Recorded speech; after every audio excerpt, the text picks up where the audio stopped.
अस्सलाम वालेकुम व्यूवर्स, कैसे हैं आप? उम्मीद करती हूँ कि आप खैरियत से होंगे और सेहत ईमान की बेहतरीन हालत में होंगे।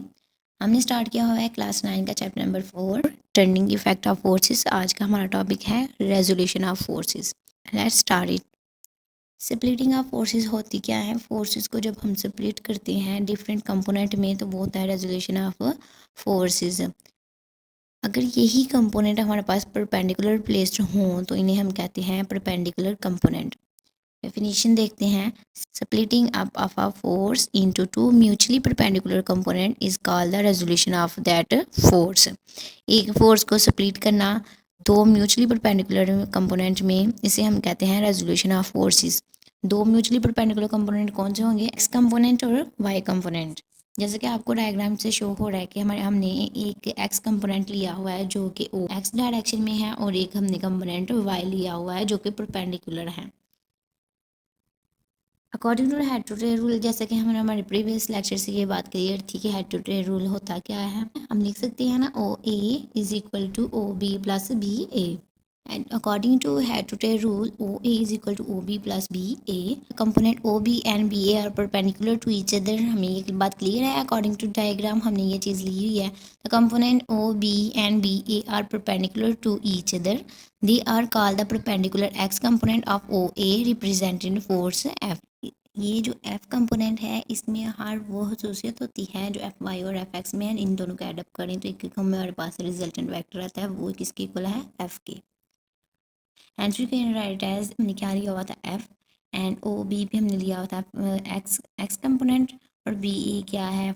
Y component. The magnitude fx and fy of force can be found using the trigonometric ratio in right angle triangle OBA। हमारे पास ट्राइंगल कौन सी है? ओ ए और बी, या ओ बी ए भी आप कह सकते हैं। ये हमने ट्राइंगल एक ली है, ठीक है। इधर हमने क्या यूज़ करना है? Trigonometric ratio.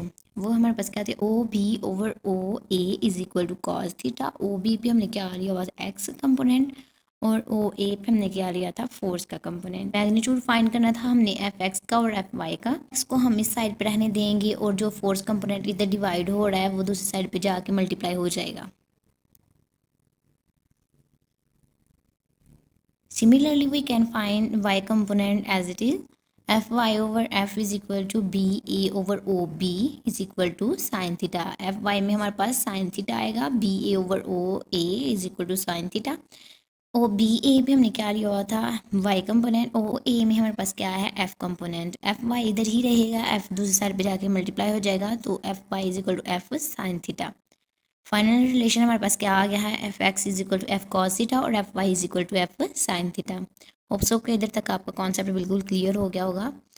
चलिए नेक्स्ट हम डिस्कस करते हैं determination of the force from its perpendicular components. Force की डायरेक्शन क्या है और मैग्नीट्यूड क्या है।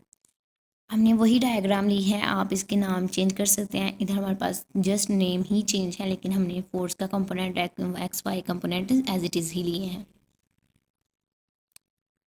इधर भी हम head to tail rule use करेंगे। O R is equal to O P plus P R, ठीक है। F is equal to F X plus F Y.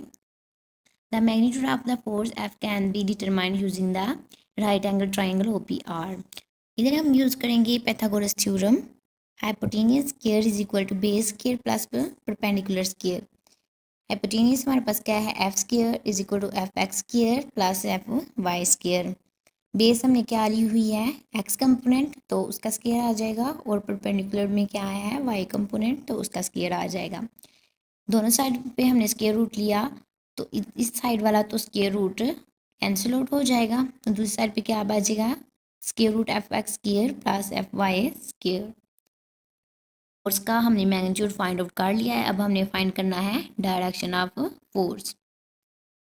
Trigonometric ratio use करेंगे, वो क्या है? tan theta equal P R over O P. P R पे हमने क्या लिया हुआ है? वाई कंपोनेंट, और ओ पी पे हमने क्या लिया हुआ है? X component. थीटा इस साइड पे ही रहेगा, tan दूसरी साइड पे जाके इन्वर्स हो जाएगा। Theta is equal to tan inverse F y over F x. ये हमारे पास फाइनल रिलेशन है। इस फार्मूले की हेल्प से हम फोर्स की डायरेक्शन फाइंड आउट कर सकते हैं, और ये हमें बताता है कि कितने एंगल पे फोर्स एग्जर्ट हो रही है। हमने फाइंड क्या करना था? डायरेक्शन ऑफ फोर्स और मैग्नीट्यूड है हमने ये जो हमारे पास रिलेशन आया है ये क्या बता रहा है, एंगल्स का और डायरेक्शन। होप सो कि आपको आज का लेक्चर क्लियर हो गया होगा। अगर कोई कन्फ्यूजन हो तो आप कमेंट सेक्शन में पूछ सकते हैं। ओके, थैंक यू, अल्लाह हाफिज़।